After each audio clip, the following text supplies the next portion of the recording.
Your thoughts create a confinement shaped by your own anticipations.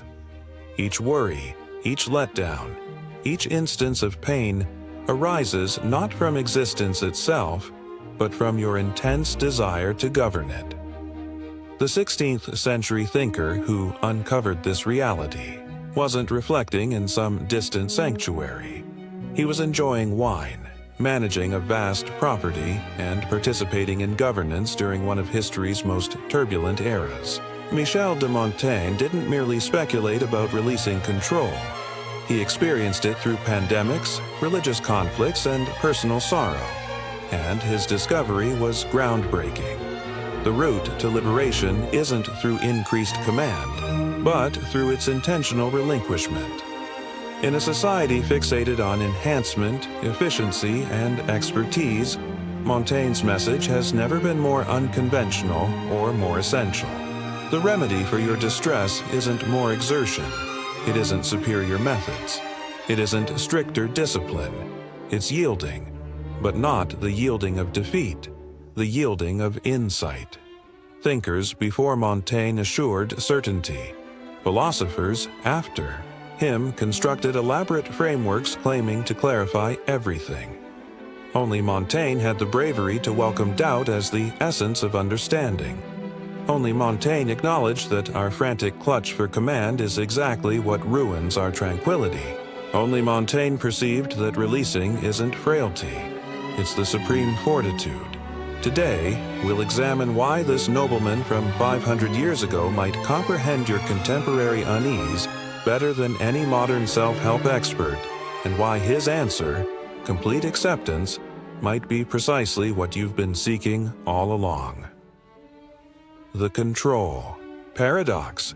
The core understanding of Montaigne's doctrine is what we might term the control paradox.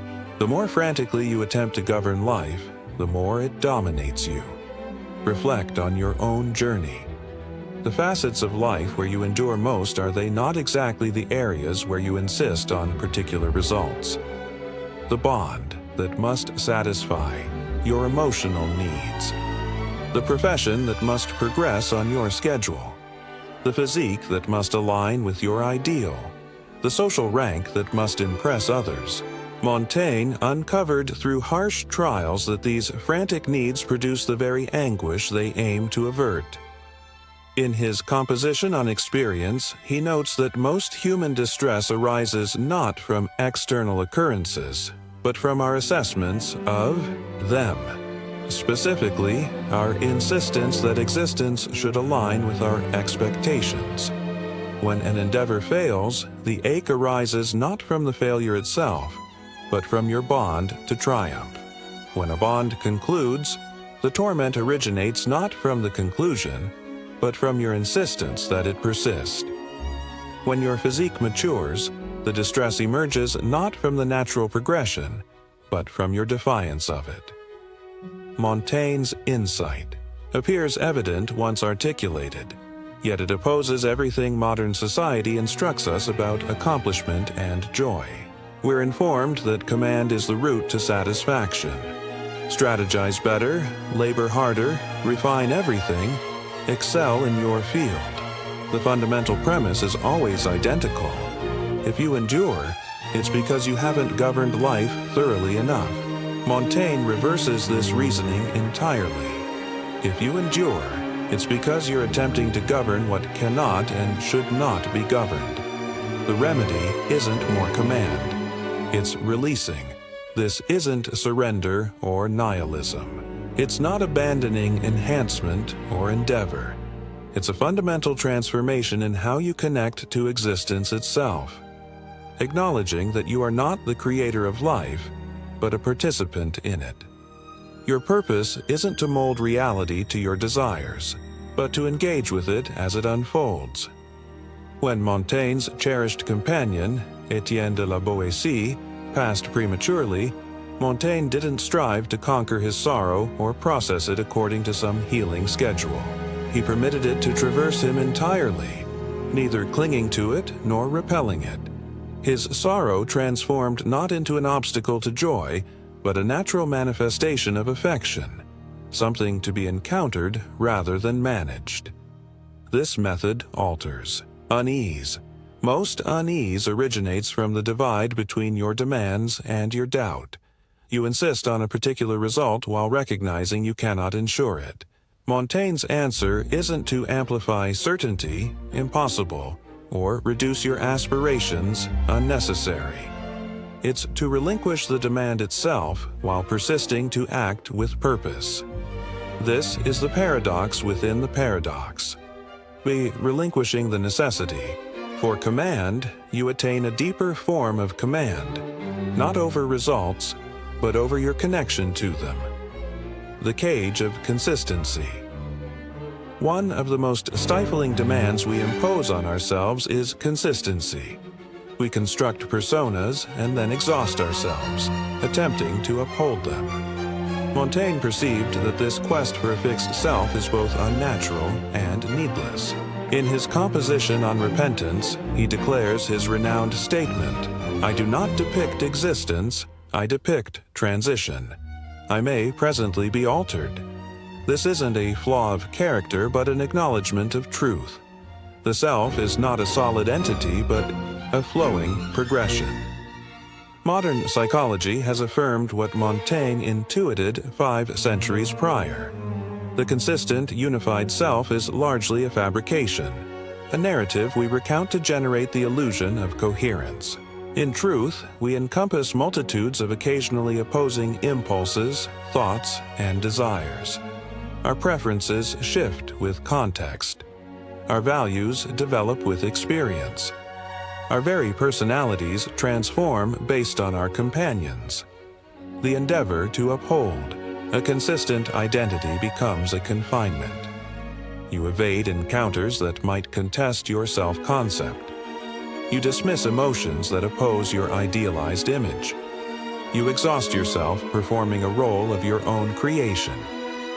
Montaigne's substitute is radical self-acceptance, welcoming the complete spectrum of your humanity without insisting that it conform to some artificial benchmark of consistency. He didn't merely accept his contradictions, he celebrated them as proof of his humanity.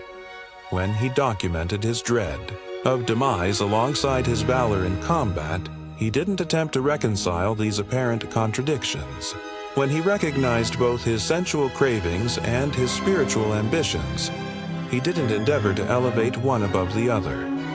When he acknowledged his capacity for both sagacity and foolishness, he didn't feign to be solely the wiser part.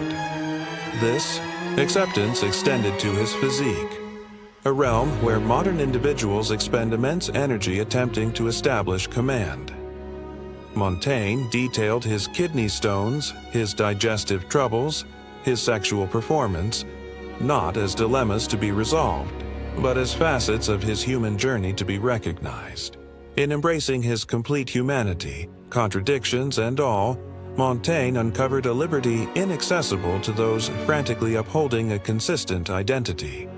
By relinquishing the demand to be any specific way, he could simply exist as he was in each instant, responding instinctively to life's conditions without the exhausting performance of selfhood.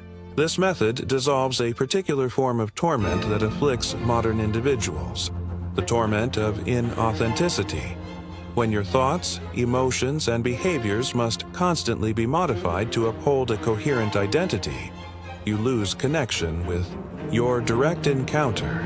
You're no longer living, you're curating a performance of living. Montaigne's readiness to document his inconsistencies wasn't a literary method. It was a philosophical exercise of emancipation.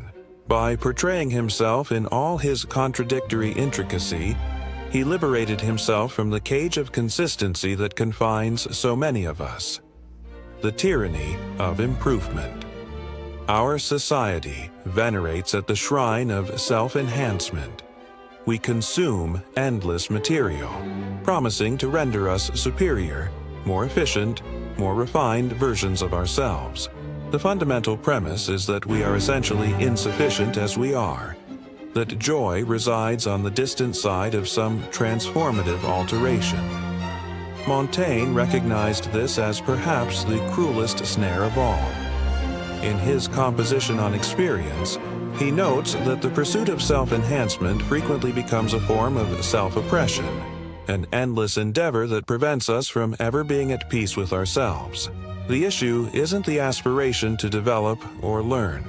It's the fundamental conviction that your current state is unacceptable, that you must be rectified before you can be content. This generates a perpetual state of self-rejection where the present instant is always sacrificed to some envisioned future where you will ultimately be deserving of your own acceptance. Montaigne's method reverses this entirely. Instead of regarding himself as an endeavor to be enhanced, he regarded himself as a phenomenon to be observed and embraced. His compositions aren't directives for becoming superior. They're investigations of what it signifies to be human with all the disorder that involves. This doesn't imply Montaigne never transformed or developed. He evidently did.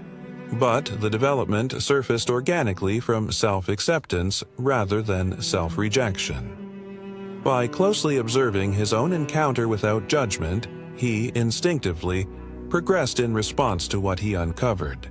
The alterations weren't enforced by some idealized self-image, but surfaced from direct involvement with reality. The modern self-enhancement sector markets discontent as inspiration. It persuades you that joy necessitates transformation. Montaigne uncovered that the reverse is accurate. Transformation occurs most profoundly when you cease insisting on it, when you embrace yourself entirely as you are. This is what Montaigne signified by living suitably, not living up to some external benchmark, but living in harmony with your genuine nature, not compelling yourself to be what you are not, but uncovering what you truly are beneath the layers of societal conditioning and self-imposed anticipations.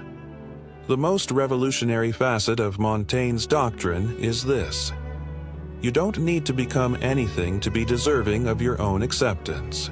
The pursuit of worthiness through accomplishment is the very element that maintains your sense of unworthiness.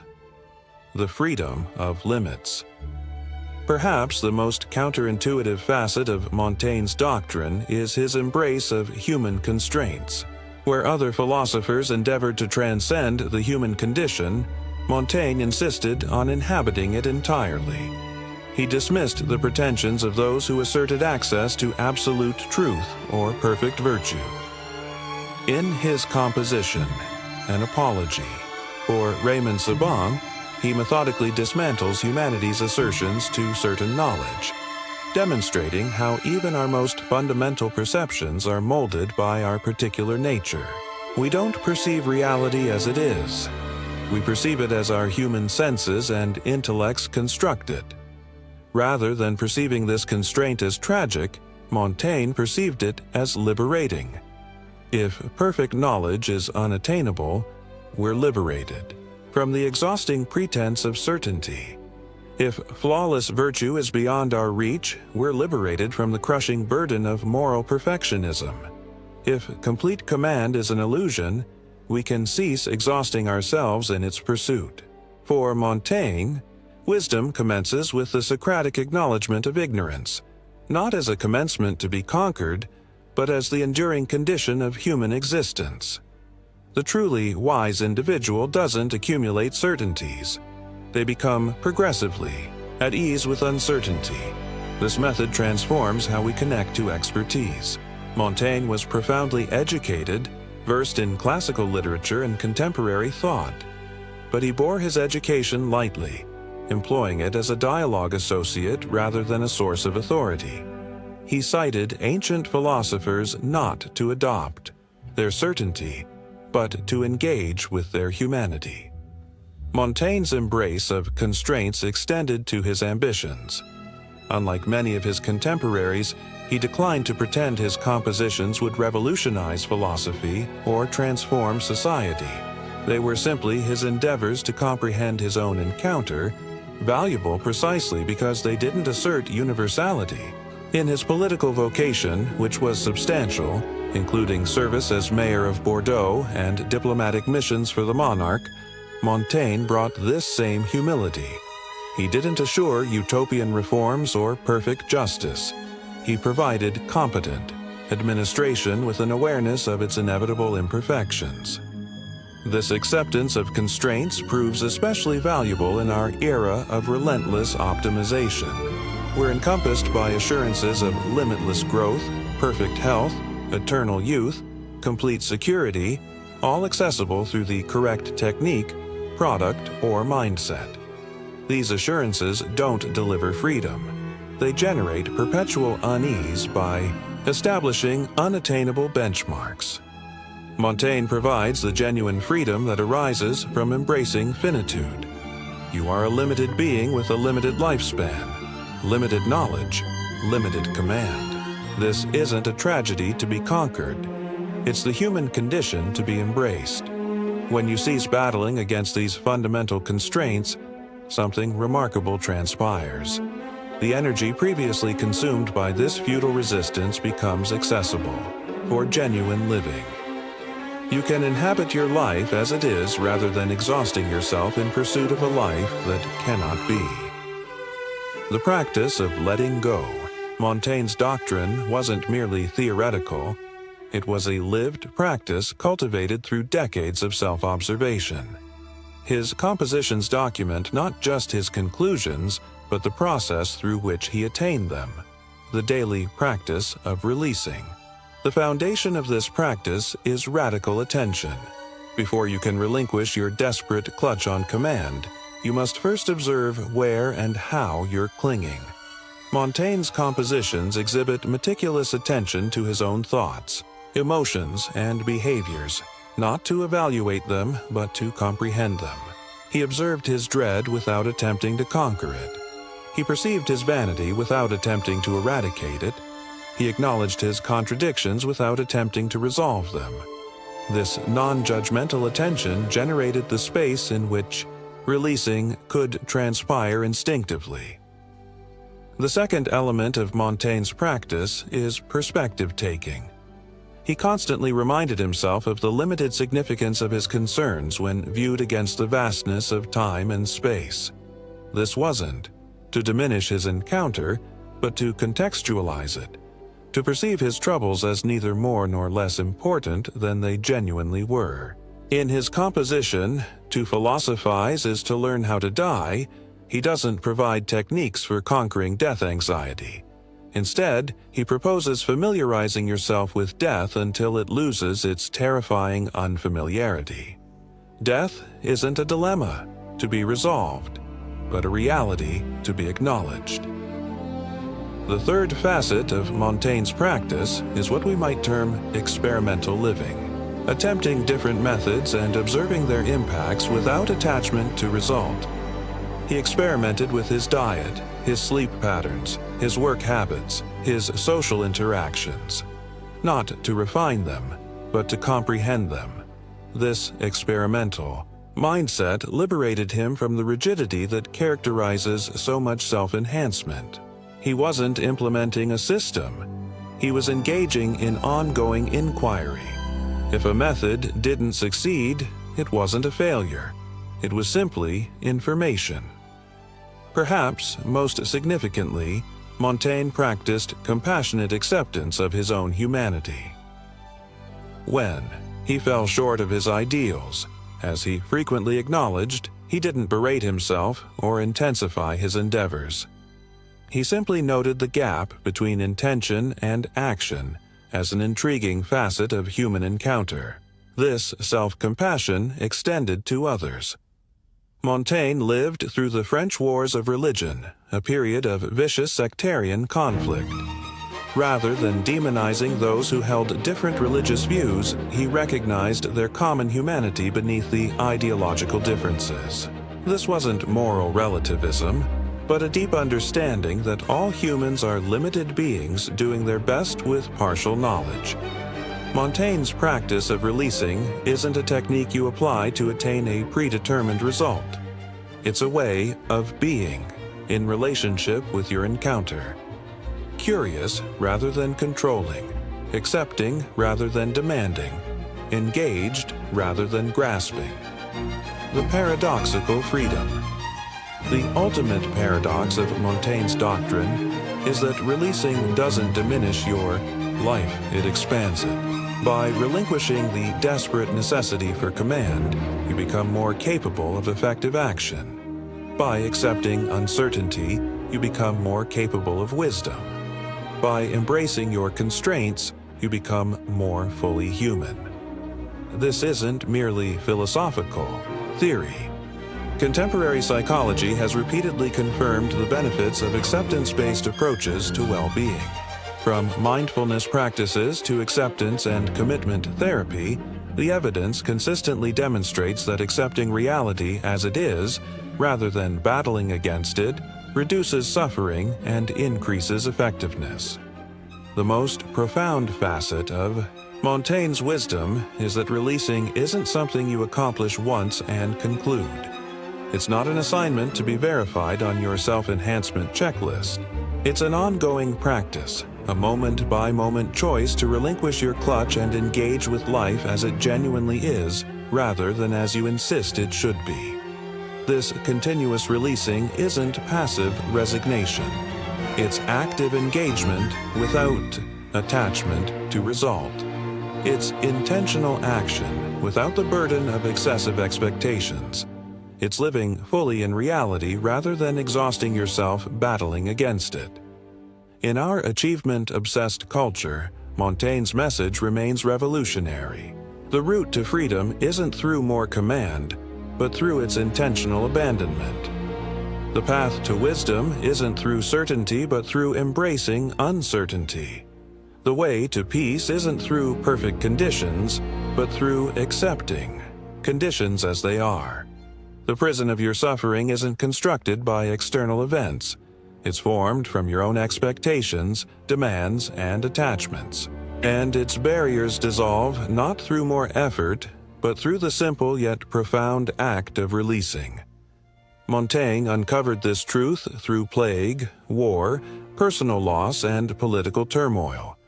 His compositions don't provide escape from life's realities, but a way to engage with them more fully, more humanly, more wisely.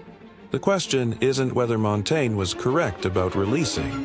The question is whether you're prepared to uncover what becomes possible when you cease battling reality and commence engaging with it. What if everything you're struggling to govern doesn't genuinely necessitate controlling? What if the peace you're seeking isn't awaiting on the distant side of accomplishment, but is accessible right now through acceptance?